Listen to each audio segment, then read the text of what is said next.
तो कैसे हो दोस्तों, मैं फिर से लेकर आ गया हूँ आपके लिए बहुत ही शानदार वीडियो। आज की इस वीडियो में हम जानने वाले हैं जीएसटी के बारे में। आखिरकार जीएसटी क्या है और इस जीएसटी को लागू करने के क्या क्या लाभ है और क्या क्या हानियां हैं।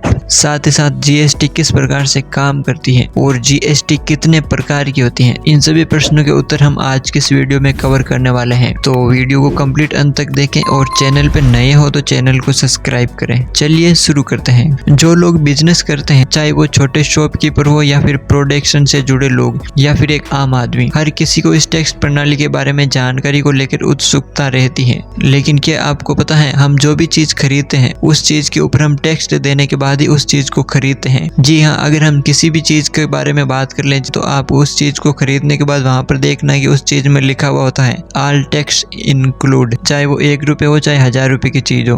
तो हम बात करने वाले हैं जीएसटी के बारे में। आखिरकार जीएसटी क्या है? तो जीएसटी का full form goods and service tax होता है, जिसे हिंदी में वस्तु एवं सेवा कर कहते हैं। जीएसटी भारत सरकार के द्वारा शुरू की गई नई टैक्स सिस्टम प्रणाली है, जिसमें पुराने सभी टैक्स को हटा करके सिर्फ जीएसटी एक ही टैक्स को जगह दी गई है। जीएसटी भारत सरकार ने 1 जुलाई 2017 को लागू किया था। एक कस्टमर अपनी लाइफ जीने के लिए बहुत सारी चीजें खरीदता है और कई सेवाओं का इस्तेमाल करता है।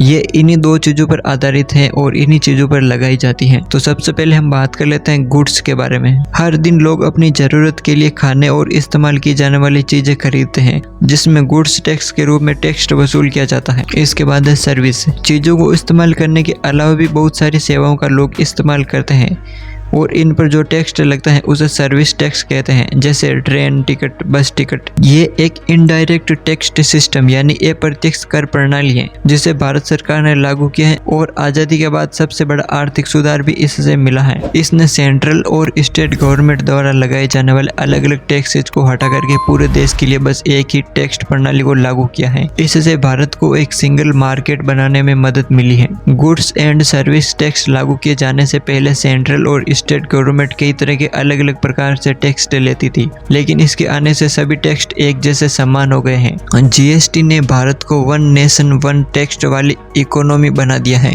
तो इसके बाद हम बात कर लेते हैं कि आखिरकार जीएसटी किस प्रकार से काम करती है। तो इसके लागू होने के बाद से किसी भी सामान या सेवा पर टैक्स वहीं लगता है जहां वो सामान बिकता है। इसने अलग अलग लेवल पर लगने वाले excise duty, central sale tax, additional excise duty, VAT, luxury tax, service tax को वस्तु एवं सेवा के अंदर ही मिला दिया है। यानी अब बार बार टैक्स नहीं देना पड़ेगा, सिर्फ एक बार ही टैक्स देना होगा। जीएसटी एक व्यापक मल्टी लेवल है और ये जगह पर आधारित होती है, जो हर वैल्यू में जोड़ करके लगाया जाता है। तो इसके बाद हम बात कर लेते हैं कि आखिरकार जीएसटी किस प्रकार से काम करती है। तो क्या आपको पता है, जो भी हम चीजें यूज करते हैं वो चीजें किस प्रकार से टैक्स लगने के बाद हमारे पास आती हैं? तो मैं आपको बता दूं कि जब किसी कंपनी में कोई प्रोडक्ट बनाया जाता है तो उसके पहले चरण के लिए कच्चा माल मंगवाया जाता है, जो वेट लगाकर कंपनी को मिलता है। फिर कंपनी वाले उससे प्रोडक्ट बनाते हैं। उसके बाद ये प्रोडक्ट वेलसेयर को पहुंचता है, जहाँ पर वेट और एक्साइज ड्यूटी लगाई जाती है। वेलसेयर इसी सामान को वेट जोड़ करके रिटेलर को बेचते हैं और लास्ट में रिटेलर कुछ वेट और लगा करके कस्टमर को बेच देता है। तो इस प्रकार आप समझ गए होंगे कि टैक्स किस प्रकार से लगता है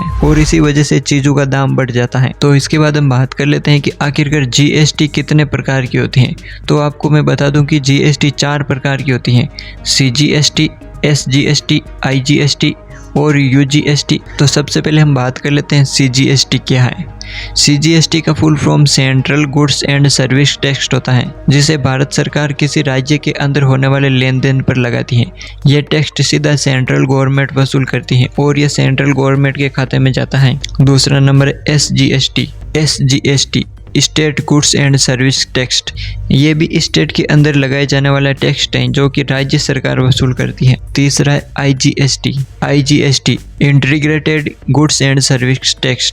जब कोई वस्तु या सेवा एक राज्य से दूसरे राज्य में भेजी जाती है तो इसमें टैक्स दोनों स्टेट और सेंट्रल गवर्नमेंट भी वसूल करती है। इसके बाद है यूजीएसटी या UTGST, UGST, UTGST, union territory goods and service tax. Bharat के केंद्र शासित प्रदेश जो भी वस्तु और सर्विस दी जाती हैं उन पर UGST लागू होती हैं। इनमें जितने भी केंद्र शासित प्रदेश हैं वे सभी शामिल होते हैं। तो इसके बाद हम बात कर लेते हैं कि GST के क्या फायदे हैं और क्या नुकसान हैं। तो GST के लागू होने से पहले से बहुत सारे लोग इसका विरोध कर रहे थे और कई लोगों को तो वस्तु एवं सेवा कर क्या होता है इसके बारे में जानकारी भी नहीं थी।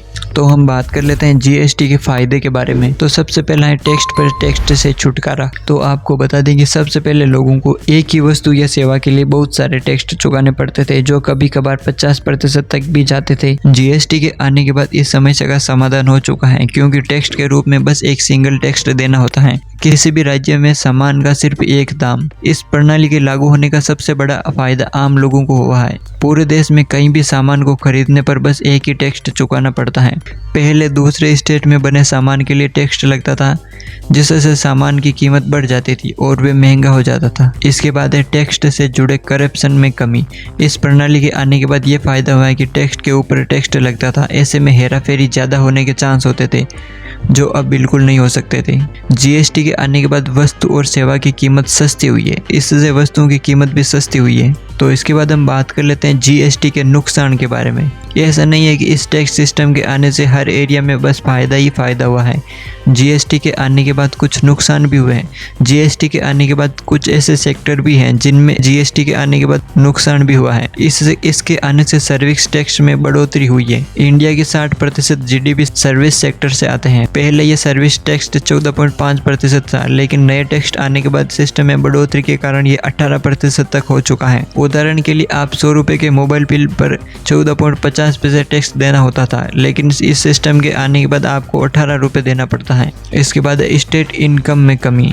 GST लागू होने के बाद बहुत सारे राज्यों के मुनाफे में भी कमी आई है, लेकिन सेंट्रल गवर्नमेंट 5 साल तक स्टेट के नुकसान की भरपाई करेगी। इसके बाद बैंकिंग में इफेक्टिव टैक्स में बढ़ोतरी। बैंकिंग और फाइनेंस सेक्टर में इफेक्टिव टैक्स रेट 14% है।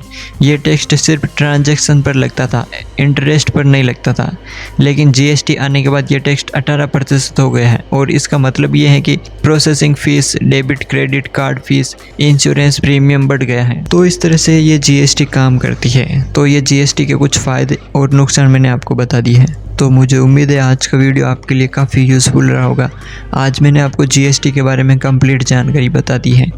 चैनल पर नए हो तो चैनल को सब्सक्राइब करें। मिलते हैं जल्दी नेक्स्ट वीडियो में।